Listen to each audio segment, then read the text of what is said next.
colleagues, a very warm welcome to the first International Student Conference in Tourism Research. My name is Maurer, and together with my good friend and colleague we founded this conference. And we are very happy, very delighted that so many of you are here today, despite the beautiful weather, and maybe despite other things that you could do today, but it's exceptional and it's great. And before we start with the program, I want to say a few things. What was the idea actually of the ISCONTOUR that takes place for the first time today? It will take place next year in Charis and then again in Salzburg, so it's not a one-time conference, but it is a conference that should take place now every year. When we first had this idea of this conference about 2 years ago already, we were not quite sure whether we can do it. We were not quite sure whether it will make sense to have such a conference, but then we did some research and found out that there is actually no platform for students where they can publish their research, their academic research that they handed in or submitted in bachelor thesis and master thesis. And we thought there should be a platform where the students can, first of all, present their academic research to an international audience, and second, where they can also meet people from the tourism industry and show them what they are able to do, what they've learned during their studies. And this conference should therefore also act as a platform for a knowledge transfer between the tourism practitioners, between the tourism industry and the students. And it was really great when we started with the call for papers about a year ago that we received a lot of papers actually, and finally we selected 18 papers for this conference, which you will all find in the proceedings that you already have in your hands. And before I hand over to my friend and colleague I also want to say that this achievement couldn't have been done without the support, of course, of our universities.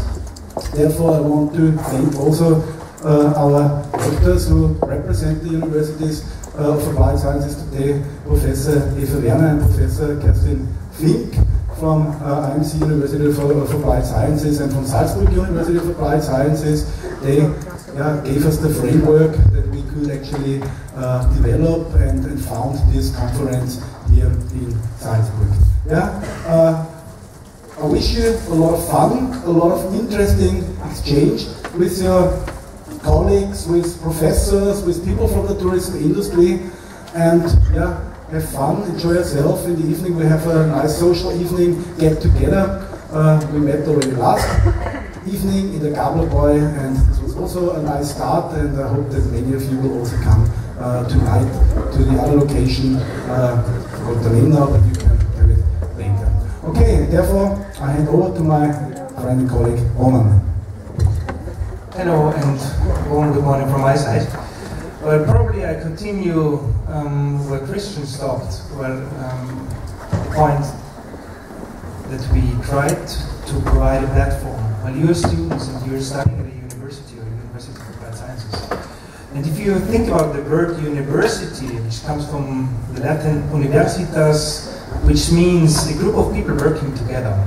So in a way it's a community, it's guild. We have a problem, one single problem, and together we try to solve this problem. Okay, so we have an issue, we have a task. And you are studying here at the university because you try to get a wonderful job afterwards and work at a company.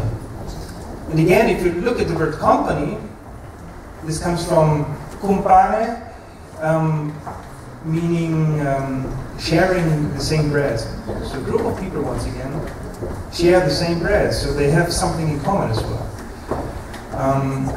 And this is so important in science and the research. And I'm not getting tired, and my students will start smiling when I say the sentence they hear so often: science can't be done alone. So we need each other. Okay? In order to generate knowledge, we need the ideas, methodology and research design, and the results from our colleagues. So we need this community. And we need to make this kind of information transparent, and we need to keep it transparent. So this can be done via publications, and this can also be done via conferences. And normally, and this is what Christian mentioned before, students don't have this platform. Well, probably someone of you hands in or tries to hand in a paper at a regular conference, which is quite tough for sure. But participating at a dedicated student conference, well, was not existing. But we think this is so important. So during this day, be attentive, think. Probably you can also be skeptical and discuss, because we need this exchange. So it's not listening to what the presenter says and accepting what he says. Be critical, think, so it's discussion. So don't be afraid, there are no stupid questions, there are just stupid people. So feel free to ask whenever you have a question. Please, don't be shy. And then at the end we'll have a wonderful conference, and the task is solved. And the task is that we share our experiences, that we share our results, that we discuss about how to solve the problems or the methodological issue and so on. So I wish you all a very wonderful conference, an enriching conference, an interesting conference. And I'm so happy that so many people attended here, international students. And yesterday night, I hope I brought the paper with me, yeah? Yesterday night, I had a look on who paid for this conference. And these were 18 nationalities. Austria, Australia, Canada, Switzerland, Germany, Egypt, France, United Kingdom, Ghana, Italy, Monaco, Malaysia, Russia, Ukraine, Uganda, and the United States. So you all should be here, and we all welcome you here. So it's really an international conference, and I wish you lots of fun. Yeah, thank you very much, Roman. I will briefly explain a few things about the program. We will start now with three keynote speeches by first the two rectors that are present today. Then we have a very interesting presentation from Uli Kessler from Australia. After that we will have a short coffee break, and then we break out into two rooms with two parallel tracks for different research topics. Yeah? It is also possible that you switch between the two rooms during the presentations. All the presentations usually have a slot of 30 minutes. If you want to switch between two sessions later, please make sure that you sit a little bit at the side so that you do not disturb all the others when you leave the room. But basically switching is possible, and this is why we have all the presentation for 30 minutes. Okay? And please stay until the evening. In the, at the end of this conference today, we also have a Best Paper Award. 3 authors who submitted a paper for this conference get a prize. Actually, we had a discussion which papers are the best 3 papers, and we've selected 3. At the moment it's still a secret, but you will see this is also a nice ceremony, a nice award that will take place at 5 o'clock in the afternoon. Okay, then I hand over once again to Roman before we start with the presentations. Yeah, very briefly. Yesterday we had this tourism research workshop, and we had 3 very interesting topics on eye tracking, scenario technique, and content analysis. You will find the videos, because we took the full videos of each presentation and photos on our website soon. There's some impressions from yesterday. This was Andros talking about eye tracking solution, and Mashul about scenario technique, and we see that people were quite interested and took lots of notes. Thomas Hinterholzer doing his presentation on content analysis. Please use Facebook and Twitter during the conference to post your impressions. And we also want to say thank you to our sponsors, because without sponsors, a conference like this couldn't be possible. Okay? This is the International Research Program Review Committee, quite a long name, quite a long list. These are the colleagues, the academics, the review on the papers which were submitted. And finally, out of their rating, the Best Paper Award was generated. Well, the best paper about this is the Grand Park Hotel in Bad Hofgastein. It's a 5-star hotel, and the winner will get 2 nights for 2 persons in Bad Hofgastein.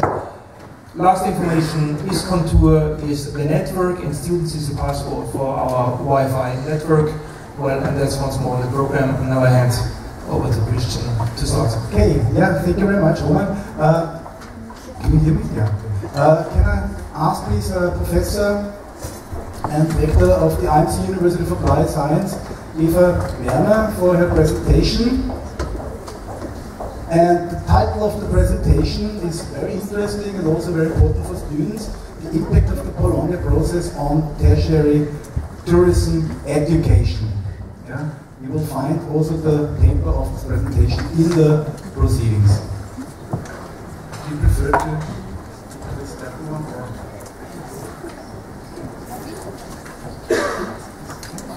Okay. Okay, thank you very much for the nice introduction, Christian and Dominica. Well, dear students, dear participants, dear colleagues, ladies and gentlemen, simply spoken, a welcome also from my side. It is my pleasure not only to welcome you to this conference, but also to express my gratitude. First of all, my gratitude to those who support this conference very strongly, and here my thanks go to Kirsten Fink, my colleague rector from Salzburg University of Applied Sciences. And second and foremost, almost, I would like to thank the 2 gentlemen masterminds, Christian Maurer and Romanika, for having taken this initiative to organize and set up the students' conference. Why do I think that this conference is so important?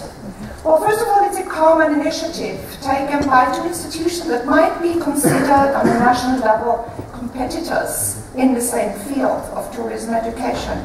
But through this initiative, we demonstrated that competition is one thing, but cooperation is the most important one.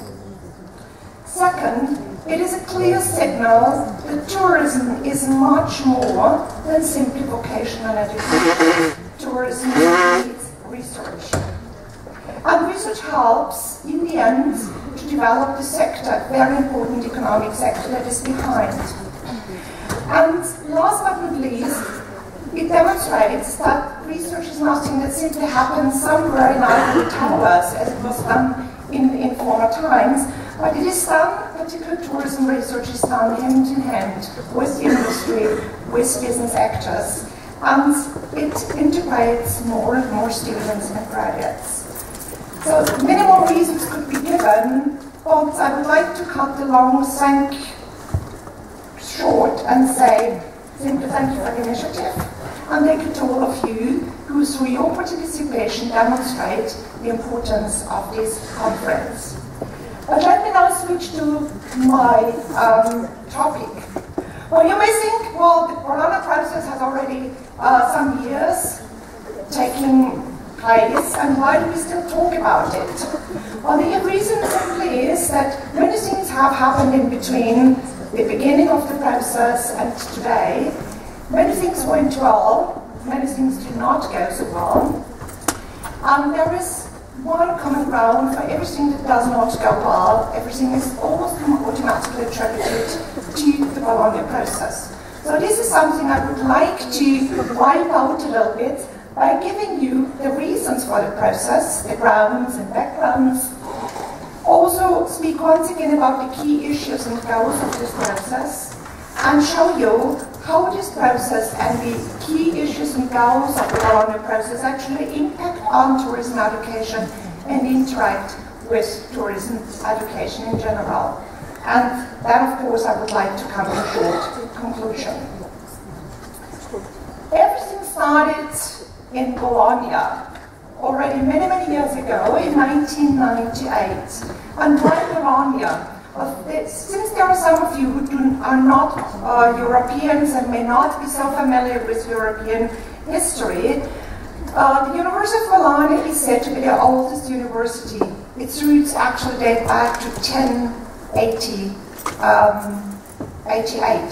So when the University of Bologna celebrated 900th anniversary, the ministers who attended that anniversary sat together and found out that something should be done within Europe, because universities tended just to act very, very closely within their walls.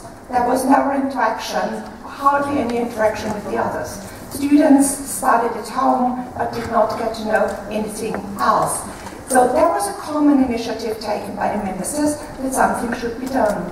And that actually happened in 1999 when a common declaration was signed. Very often people think that the Bologna Declaration is a law. It is not a law. It was a free commitment by the signatory countries, and by the time it was signed, there were already 29 countries signing the declaration on a voluntary basis. So it is a free commitment by the countries, and of course the universities play an active role. They are the grassroots actors within the process. As of today, 48 countries have signed the declaration, and Kazakhstan and Turkmenistan, that might be interesting to you, were the last ones to sign this declaration. But what happened before? Why did ministers say that something was wrong within Europe? Well, they found out that one initiative taken by the European Union in 1987 was to set up a mobility program for students, the very famous Erasmus program. But actually, it did not show much success. There was either a lacking willingness of higher education institutions or a lacking knowledge of higher education institutions to recognize what students had studied at another institution. There was also a kind of lacking willingness from the side of the students, obviously due to the lack of recognition done by the institution. And I still remember one headline of Le Monde in 1998 when it said, "The doors in Europe are open for students, but no one actually wants to pass through." So this is a little bit the background to why ministers thought that there should be something done, and they took action by signing the Bologna Declaration.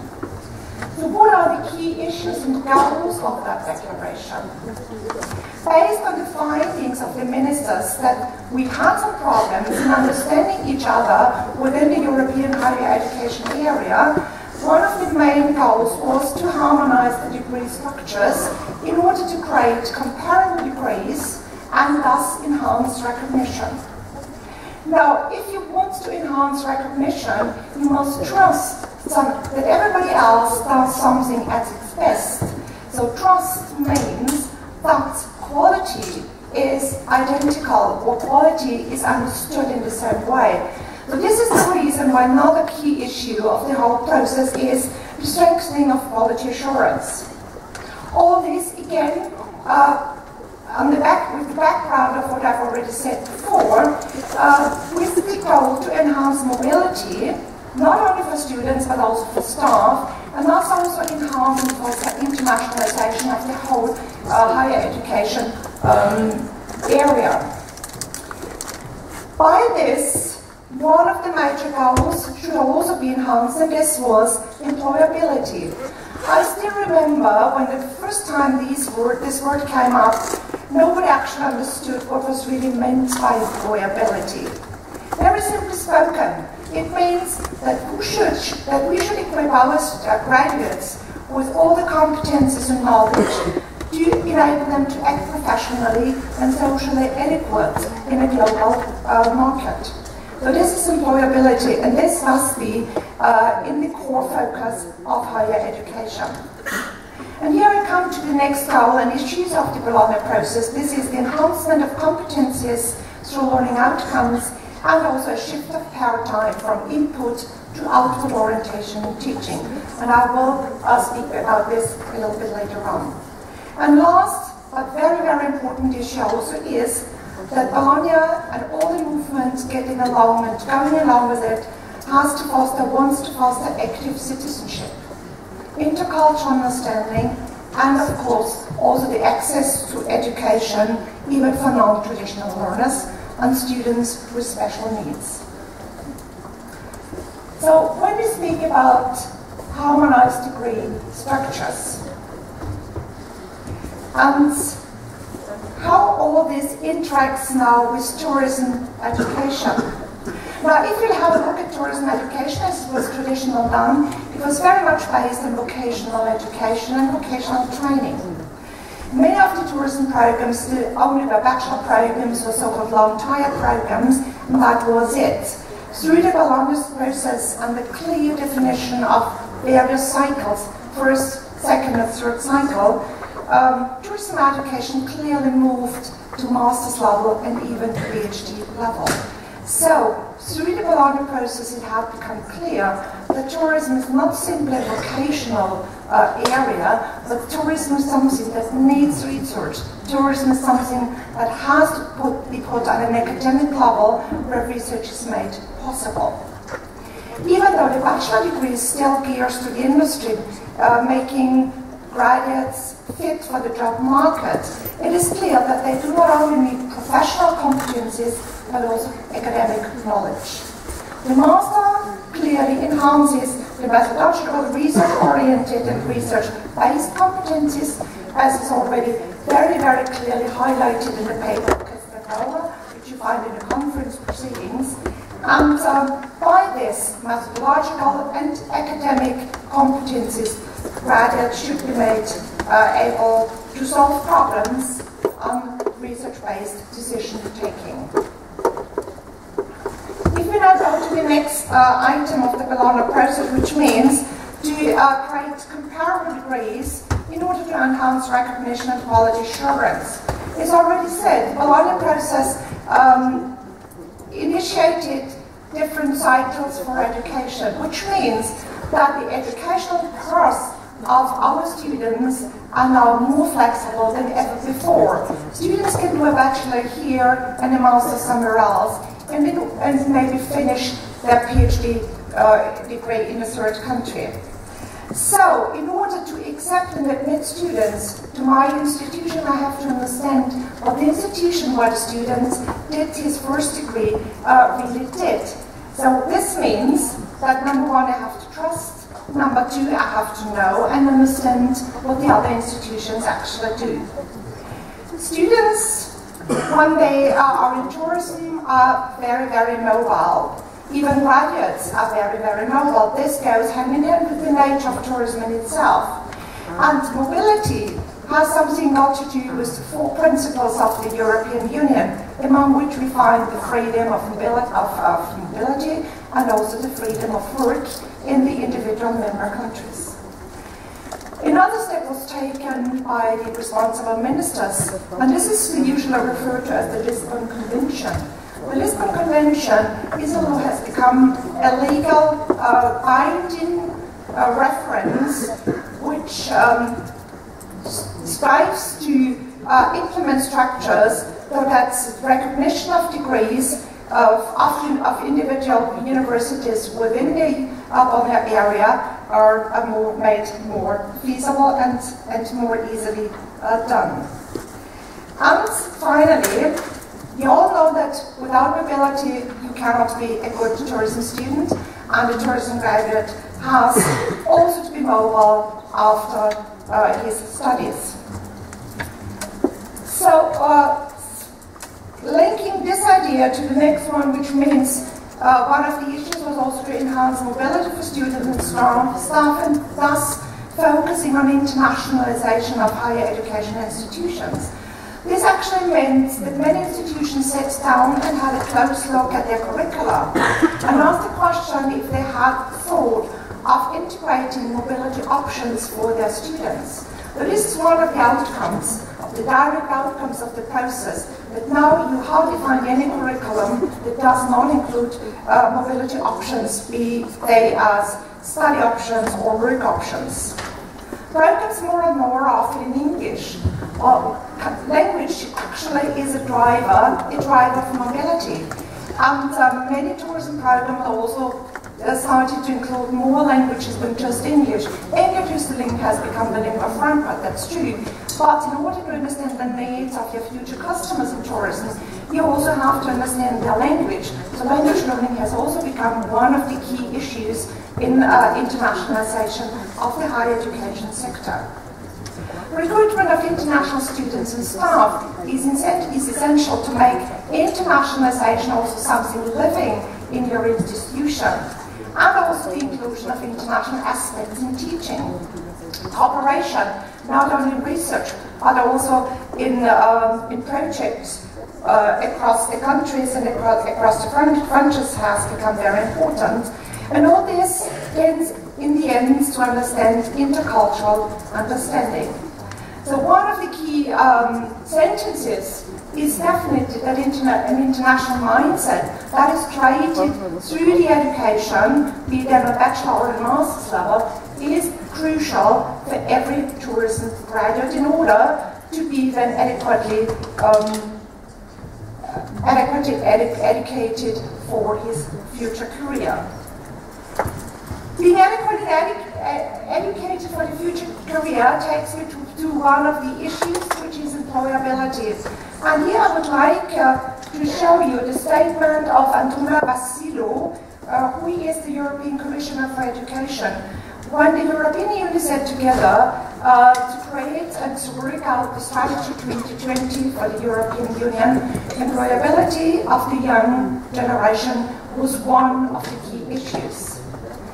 Based on the conviction that education is definitely a powerful driver for the economic growth of any country, and that education is a door opener when it comes for seeking opportunities for our young generation. This means that the task and responsibility of higher education institutions clearly is to equip our students with the knowledge and the competencies to help them to develop the potential for their personal development. This means now, looking at higher education institutions, that we have to do something when it comes to teaching, which means we have to focus more and more on competencies. We have to focus more and more on learning outcomes and on students when we teach. For a long time, teachers were kind of wisdom dispensers. They poured all the wisdom on the students had to absorb that, and at times of exams, they usually, and excuse me for this very nasty word, they regurgitated down what they had learned. This should be over. Now, what we as teachers have to ask ourselves is, what, by the end of my course, should a student be able actually to do? What should he or she understand? What should he or she be able to actively enhance through the knowledge they have gained? So we as institutions, we are no longer the knowledge dispensers, but we should see ourselves as facilitators for competence development, which means that we have to rethink our teaching activities. Teaching should be more focusing on learning, so teaching should turn into learning activities. Learning activities clearly foster the competence of our students, the methodological competence, but also the academic and social competence. Which means in the end that we also have to rethink the role of teachers. There's a shift not only in paradigm in teaching, but there's also a shift in the role of the teachers, going more from the knowledge dispenser to the facilitator. And all this, with a view to employability, has to be done in close cooperation with the labour market so that we can really enhance employability. The last point, which is an essential one within the Bologna process and has definitely direct impact on tourism education, is the idea about active citizenship, about intercultural understanding and access to education, even for non-traditional learners. When you take tourism as a business, you know that tourism serves needs, the needs of the tourists. It serves the requests and desires of tourists. But very often, at least in the past, tourist needs and desires are not quite in line with ideas of sustainable and ethical development. So what tourism education has to focus on is to raise awareness for the responsibility every single graduate takes on and takes over when acting as a key player in tourism. Tourism by itself is a cross-cultural and global business. So tourism education also has to raise the awareness for the different cultures and the differences in cultures. It is not only that we just recognize these differences, but what tourism students should really be aware is that they have to understand first their own culture in order to understand the culture of the others. Tourism is an economic driver, once again, and education, as I've already said, is another. So education must be, in its end, inclusive of everyone, even inclusive of students who have special needs, and education must never ever be excluding. So I already come to the end of my short presentation and draw a short conclusion. When you have a look at the Bologna process that has now been taking place for more than 14 years, it has definitely shaped newly and very much changed the educational landscape. It has put its focus on competence orientation, it has put the student in the center of teaching and learning, and it has put internationalization as one of the top priorities on the agenda of institutions. Both the structure, the new structure that was implemented and initiated by the process, and the key factors finally helped the graduates to develop their competencies, their key competencies, in order to function well, both professionally and socially, but also emotionally, in an international, in a more and more growing global and intercultural diverse environment. And tourism definitely is rooted as a business in this international global environment. So all this has been brought about by the Bologna process. And I think even if critics say that there were many things that they do not understand that have been brought about by the Bologna process, I'm still convinced that it did a good thing, played an active role in making education, particularly tourism education, more international, more open, and more aware of what tourism really has to do in the end. Thank you very much for your attention, and let me also express my gratitude once again for attending this conference and wishing you a wonderful day and a positive outcome of this conference. Thank you.